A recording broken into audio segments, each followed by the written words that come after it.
morning, everyone. We'll just wait a few more minutes. My name's Diane Simmons. I'm the Managing Director for KC Consulting Services. We'll just wait a few minutes until we get a few more people joining us. We've had quite a few registrations for this session, which is good to see. So we'll just wait, and hopefully we'll get the few remaining people that have indicated they're coming come along. Let me just admit a few more as we're going. You are all on mute. I would encourage you to use the chat at the top. I'll be monitoring the chat because the lovely Tonya will be presenting, and so I'll be monitoring the chat and responding to some of the queries in the chat. And we are recording this session, just so you do know. We've had a few people actually request that we actually email them email this after to them because they don't have time to attend today. So we'll just wait another few minutes and then we'll get started. So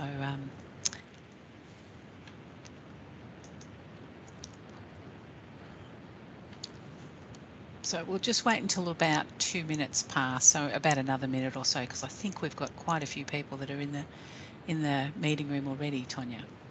Yep. And at the end we will be activating your microphone so that you can actually chat. Hassan is busy typing away in the chat as we speak, so if you're used to monitoring a chat, you'll be able to see the chat in there as well.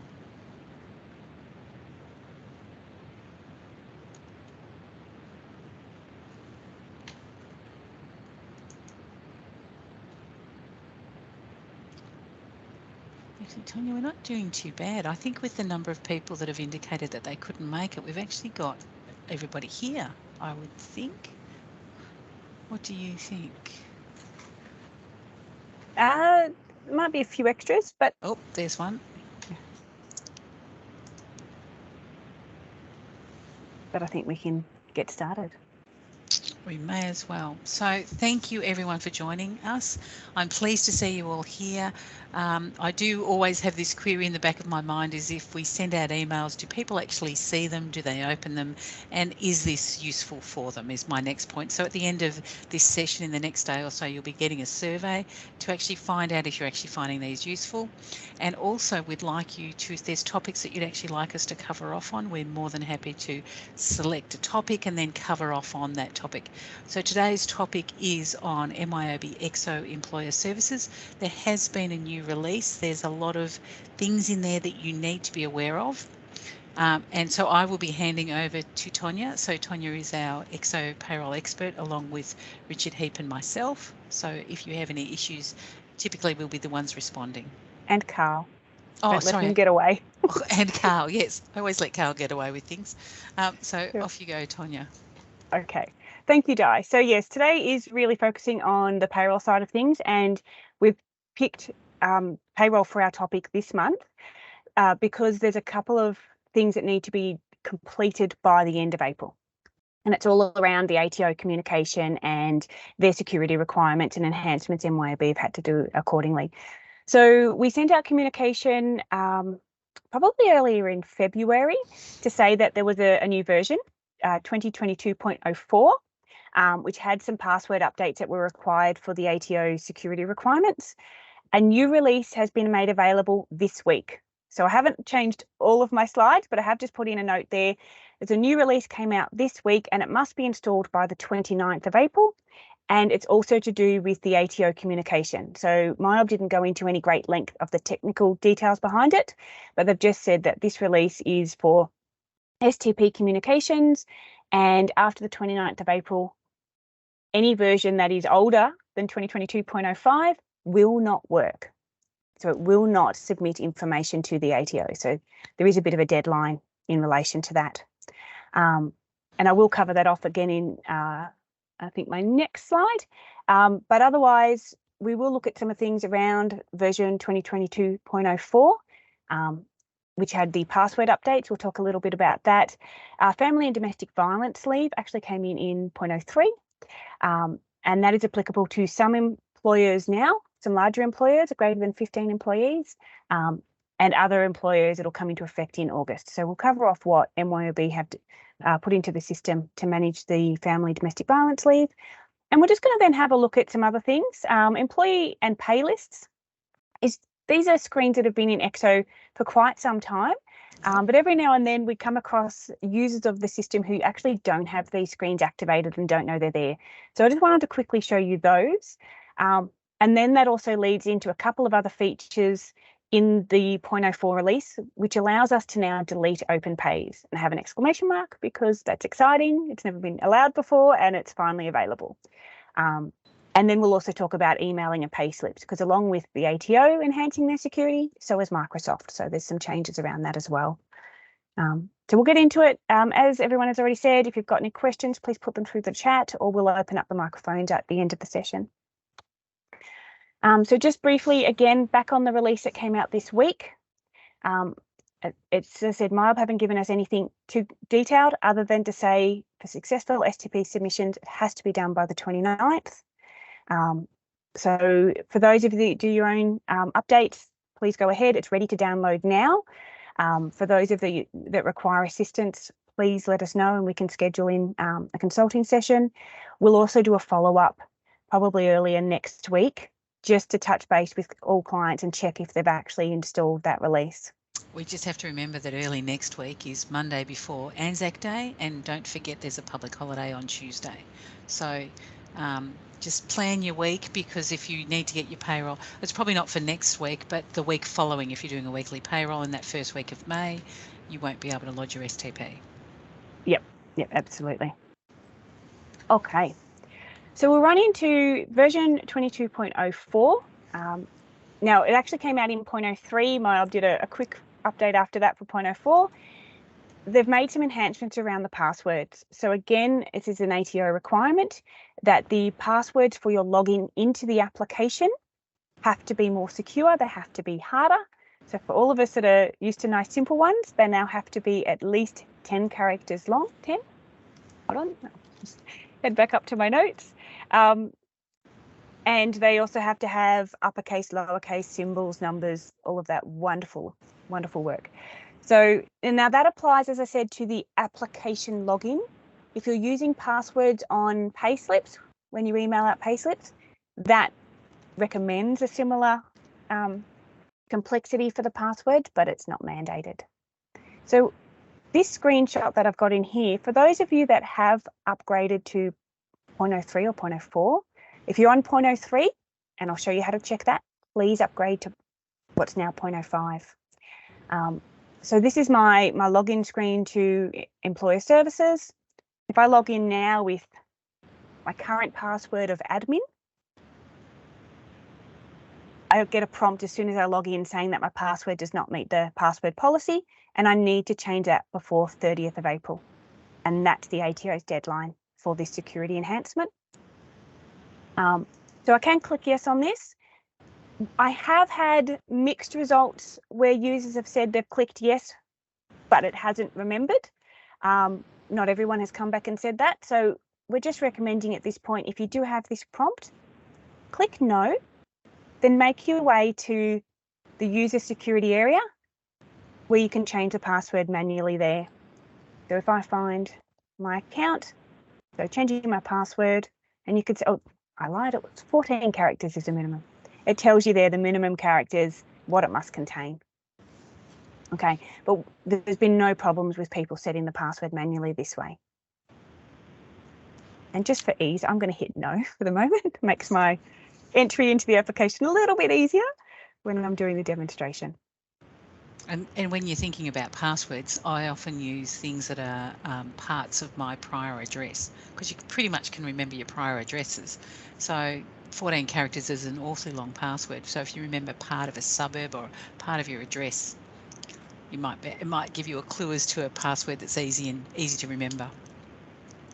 Yep, and don't forget it does also require characters and numbers, and that's so for all users of the application.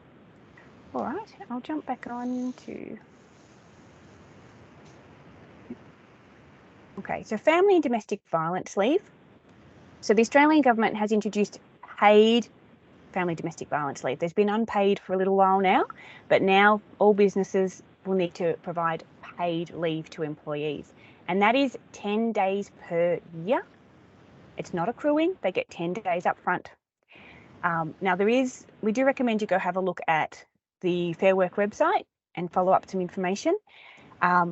It's not overly clear, some of the details around the payments of this and the hours of this. So if you do have to pay it, if it does come across your desk, we do recommend you do a little bit of research, perhaps talk to Fair Work or maybe your accountant or another HR authority that you have. The reason being that the Act from the government refers to daily rates. And quite typically, most of us talk in someone's hourly rate. But for family domestic violence leave, it talks about a daily rate. That includes allowances they may have been entitled to on that day or penalty rates they may have been entitled to. And the other thing to keep in mind that this is also available to casual employees. So again, it's about what, and for part-timers, what would they have been rostered on for? How many hours would they have worked on that day? And therefore, what dollar value would they have received had they worked that day? And that's what you then have to pay them. So it requires a little bit of thought once you actually are having to pay it. As we've mentioned on there, it's already in place for people with 15 plus employees and will come into place on the 1st of August for less than 15 employees. So if I actually jump back into my application, so there's a couple of areas where this gets set up. So underneath the utilities, in our Setup EXO payroll, we have our leave management area. There's a section in there for the domestic violence leave. One of the key things to note is that it's very important, and in the Act it says you cannot call it family or domestic violence leave. It has to have another name so that when it appears on someone's payslip, there's no evidence that they've had this leave. And it therefore should reflect something that indicates worked hours. So the system calls it FTVL, and you can give it another name in there. Okay, and that's what we'll print on the payslip. So that's step one. The next place then, if we have a look at our employees, and I'll just go into employee number 2, on the leave entitlements tab, they've now got an extra leave entitlement, the FTVL leave in days. So again, it talks days rather than hours. So they're entitled to 10 days, as I said, up front. So for people from the 1st of August, all of your current employees will be entitled to 10 days. And then that 10 days will reset based on that employee's anniversary date. And then it's 10 days up front thereafter. Okay, so the system will keep track of that balance in there. It's not accruing, so it's not based on how many hours they've worked. It's just based on those days. All right, so that's where we look at it on the employee. And then within a pay run, should we be required to pay it? I'll go into employee number 2 again. In our leave management screen, we have another section for FTVL. Now this is a little bit different again, because we do record the hours, but that's got nothing to do with the rate that we pay it. We have to then record the days to pay and the daily rate. Okay, so this will be the amount that this person will be paid. I've entered in half a day. To be honest, I don't even know if we can do half days. There's nothing in the information I've been able to identify whether it's half days or full days only. So again, something to clarify. So therefore, if they take 4 hours, it might be a full day. I don't know. Okay. When you come into this screen, in actual fact, this is 0, that's 0, and the daily rate is 0. So you would come into this screen to pay a person FDVL, and you would have to calculate that daily rate because it depends on what would they rostered on for, what penalties would have applied, what allowances would they have received, and technically, therefore, it could vary day by day. Okay, if I was to enter in some hours, and if I did 7.6 as a full day, and say it's a full day, I can't save without putting in the daily rate. It will in no way look at the hourly rate of the employee. So I just calculate it with a calculator. But yeah, a bit of consideration in there. Okay, so that's the new functionalities within the screen that MYOB has brought in for that functionality, for that requirement. All right, I'll just... Can I just ask someone to put up a hand or raise their hand if they can't see Tonya's screen as well, what Tonya's presenting?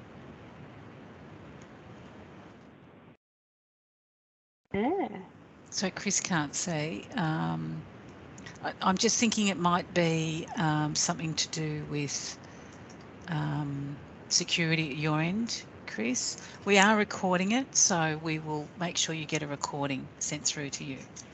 So if you can just pop your hand down and we'll get the recording to you. Thanks, Chris. Sorry, Tanya, to interrupt. No, they're all good. Thank you. I have been assuming everyone's following along with me.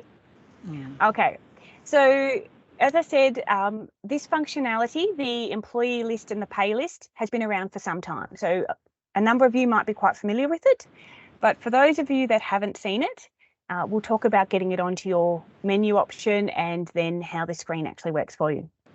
So those two lists are actually these two little icons on the screen. I'm a big user of the icons. There are some people that actually use the drop-down menus. Okay, so this one is the, actually, we've got our pay list and our employee list, and I've lost it. I think it must be under edit. No, no. Under file, employee Under list. file. Okay, so if it is grayed out on your drop-down menu, or if it is grayed out on your icons, it means the user security hasn't been configured to allow you access to these screens. So if you have access to the user security, I'll bring up my user, it'll be in the access rights. These screens would be on the left-hand side and they need to be sent to the right-hand side to provide you access to it. And that's assuming if you are a user and not the managing director, assuming you're allowed to have access to those screens, but they are quite useful. So the employee list screen literally lists our employees. These screens are somewhat configurable in that we've got our, what I think more like our Excel type columns. We can sort by our different columns. Not getting much change in the way things are appearing there, but they are jumping up and down. We can actually also alter our columns. So show hide columns. There's a lot more information in here that we can actually tick on to view in this screen. We don't need all of it, but let's turn it on. And it in no way is going to fit on my screen. But the other thing that's really handy with this is that you can do an export out to Excel. So this screen perhaps I don't use often, exported to Excel, but it is a good way of actually doing just sort of some checks. If I scroll across, has everyone been given a personal leave group, an annual leave group, a long service leave group? Do they all have their superannuation set up? A bit of a way of doing that kind of maintenance. It's obviously very good when we do new sites. I use this quite heavily. But more often than not, I don't need most of this superannuation information. I'm just looking at that basic contact information. Funnily enough, I don't think postcode is its own field in here for some unknown reason. But this, is quite a handy tool. What you can actually do from within here then is double click on an employee, and if I try that again, and it opens up their file. Okay, do any of the changes we normally need to do, come back and we're back at this screen. So if you are having to update, perhaps you've changed your department structure in the system and you're needing to update people to the different departments. First of all, we can sort and say, right, I'll have everyone in the accounts department, and you can go through and redirect them to the newer departments that you've set up as an example. And at least you can see down then on the screen who's left to action. Okay, you do have some other filters in there, pay frequency, salaries and wages. And also your terminated employees are available in this screen as well. Okay, I don't have any in my demonstration file. If I did have any, they would appear in light grey to make them stand out that they are terminated. Okay, if you are utilising this screen for a couple of different things, you can actually save your views in terms of the column structures and the sort orders. And then you can call up and say, right, I'd like to have a look at this view as a quick way of being able to see the information that you're looking for. So similarly then on our pay list view, this one is all about pay runs. Okay, we don't really have the columns across in here, but it is a good way of being able to see all of the pay runs that we've had in the system, and it's date filtered. This was a blank database when I started, so I started at July. I don't have anything older than that, but ultimately it goes back as far as your data's available. What it does show me on here is my ATO status. So again, being a demonstration, I'm obviously not submitting anything to the ATO through STP, but you would actually see that the pays have been submitted. Okay, the other way that people currently look at this information, if I just hit the exit button, is through the ATO screen, which is handy, but it's really just focusing on a smaller date range, and it's not necessarily in the same sequence order that you would look at the pays in terms of the pay runs themselves. So this can sometimes be a much easier way to view that information. The other thing this actually does, again, sorting by the different columns. Nothing's, oh no, it's not actually changing the sort order on me. Might not actually sort, I'll have to double check on that. But I can follow up and I can see that status. I can then actually send the information to the ATO. I can refresh the information, but I can also double click and drill in and have a look at what was in that pay. Okay, so the other ways that you look at pays, you've typically got to run paper-based reports, even if it's to screen. Yes, you can export them to Excel, but through this pay list screen, I can double click and drill down. And then from here, I can have a look at the pay slip of that particular person to see what was in there. So I can see the basic columns. And this is where I've got, again, more show hide columns for information. So I can see exactly what was in this pay run. And this also has an export feature, which will export down into Excel. Okay, so that's our pay list screen. As I said, it's got the ATO status. Now, the new feature that has been made available in the 0.4 release is this delete button. So we can delete and open pay. Now, yeah, I know. Hallelujah. Hallelujah. Thank you for that. How many times have I accidentally started a pay and then had to go through and delete everyone? Oh my goodness. Exactly, that's right. So in the one-off pays, there's always been a delete button. But when you do the standard pay run, I always use the cycle button. Once you've created that pay, like I've done here, there's never been a way of deleting it. So if you've got the incorrect dates, tough.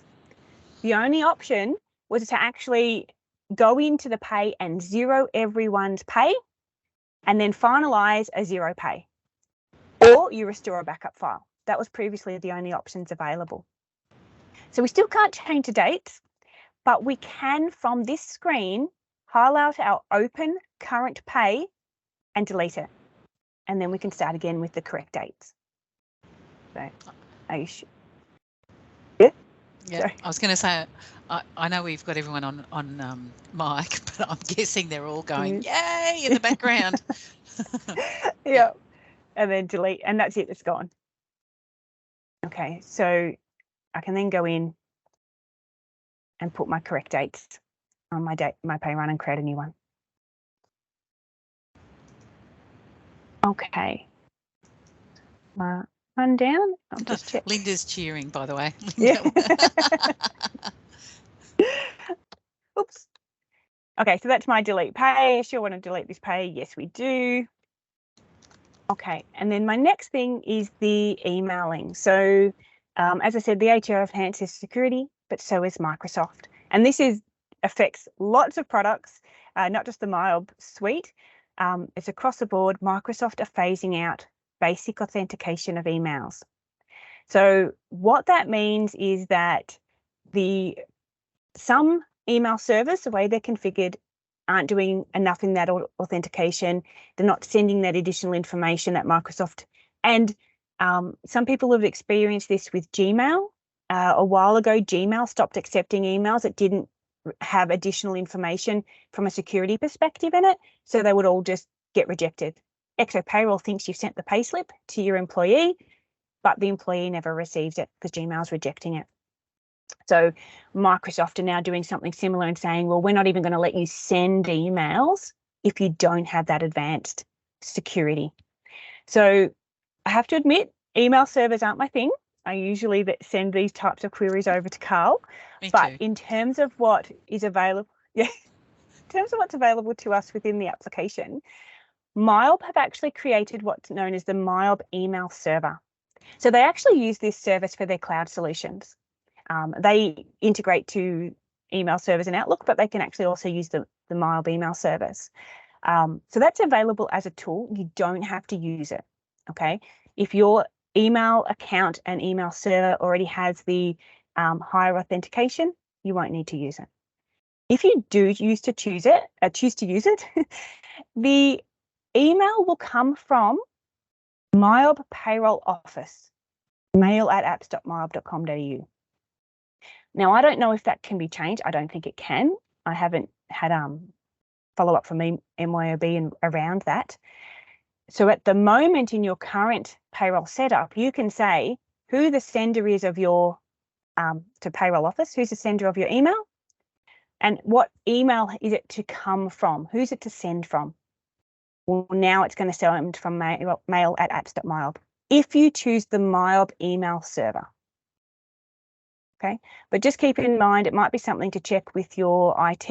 If we don't back into the application, utilities, set up XO payroll, email connection around the SMTP server, you do have additional information around usernames and passwords and ports and SSL, so secure socket, and TLS. I don't know what that one is. We'll just use the three-letter acronyms, I think, because we've got no idea. I mean, yep. Technical people do, but we're not. We're not. So it might be something to double check with your IT whether there's likely to be issues with Microsoft phasing this out. Okay. So the last thing to point out, if you've had a few clients email and notice that have upgraded to 0.4, on the 0.4 release, it says that there's a payslip that's not supported and a payslip email that is not supported. These payslips have been around for 20 odd years. Yeah, I wasn't going to put a date on it, but yes. for as long as I've at least been using the system. So a long time ago, MYOB introduced the payslip custom, where we could customize the look of the payslip. And when they did that, they did within the application. So if I go into I'm within my setup payroll. So when you enable the custom payslip, you have the option of hiding the other payslip reports, which is the ones that are now coming up saying they're not supported. Okay, they're still there. They can still be used. People are still using them successfully. But they are no longer supported by MYOB if there was to be any issues with them, if they don't print something correctly, MYOB will not support. If they don't comply with Fair Work Act. So if the Correct, Fair Work yes. Act comes out and gives us something new that we have to show on payslips, then these two other payslips that are not supported won't include those additional features. So it's just something to keep in the back of your mind, that if we do end up with the Fair Work saying, well, now you have to show the cat's name on their payslip, then I don't have a cat, but these ones won't work for you. Yep. So I'm waiting to hear from MYOB if there's a date on those, if they'll ever disappear. But I think, as Di said, it would be more around if there's compliance changes, that's when we'll see them be removed. Now, I have run a little bit longer with my chatting, so we'll hand it over to the Q&A. I have some questions for you. Excellent. Sarah has asked, can you just show me where or how is the easiest way for me to do an update to the software? Okay. So, and thank you, Sarah, because I did also say I'll show you how to check what version you're on. So under Help and then About, you have your version number. Okay. Under Help, you have an option to upgrade software online. So that's the easiest way to do it. The recommended process from MYOB is that it is done on the server where payroll is installed. And I would say 90% of our sites that upgrade themselves don't do that. They just do it on their workstation. Sarah, you would log in and you would run this process, but it does depend on your security permissions on the server. Okay, so it might be that you need IT involved to help to ensure that there's elevated permissions. Generally, if we're helping, we would log on to the server and we would open up the application and run it this way. There are some other sites that we have where security is locked down, that the upgrade software online does not work. The firewall will not permit the application to do it. And then we actually download the update manually.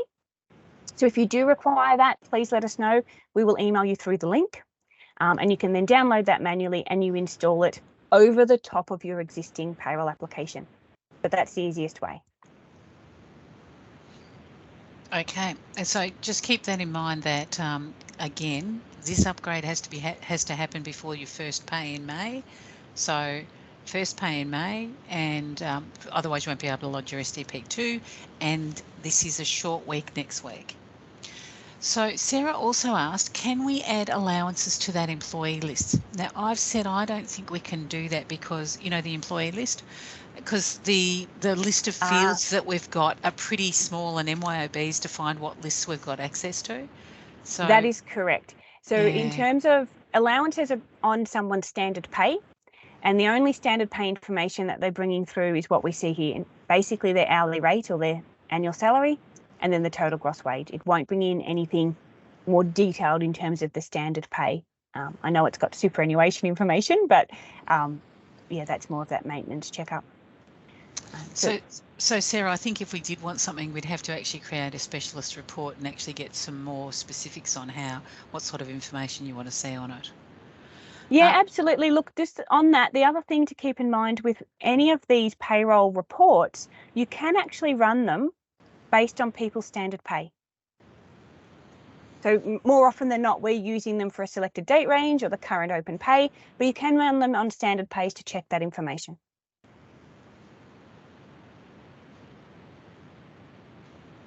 Any other questions, Di? Yep, sorry, I just had something crawling across my screen which totally distracted me. Anita's asking, can we enter some details and ordinary work hours for part-timers? And will that then show up on the employee list as well? Now, I thought that maybe we could show the user-defined fields on this screen. I don't know whether we have access to them in the list of columns. I don't believe so. Oh, blow. That's not good. Yeah. I think New Zealand. Do you have some user-defined fields recorded or defined? I don't think I'm actually using any.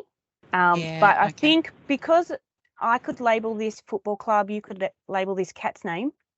It's really the field number that's the only thing that's going to be the same between us. So no, user-defined fields aren't there. In terms of ordinary hours of pay, obviously we've got the standard pay where we keep that. The employee details has a standard hours field. That is available, yes.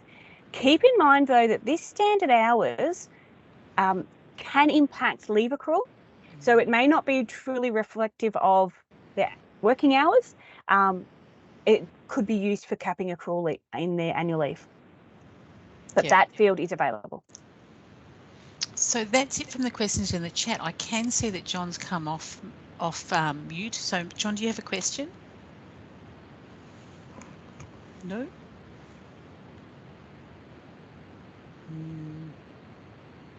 Not hearing anything from you, John.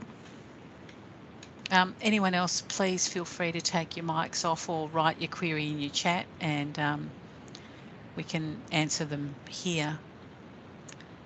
Otherwise, I think, Tonya, I think we're basically finished. Yes, we are. Please keep in mind that we are running these water coolers regularly. We would love you to suggest some topics for us to talk about, because often we sit here and go, what's really good to talk about and what's something new that we should be talking about. We will be running a webinars probably in June to assist you with end of year, because we know end of year is always interesting. Oh, Anita's just asked, can we show the ordinary hours on the payslip?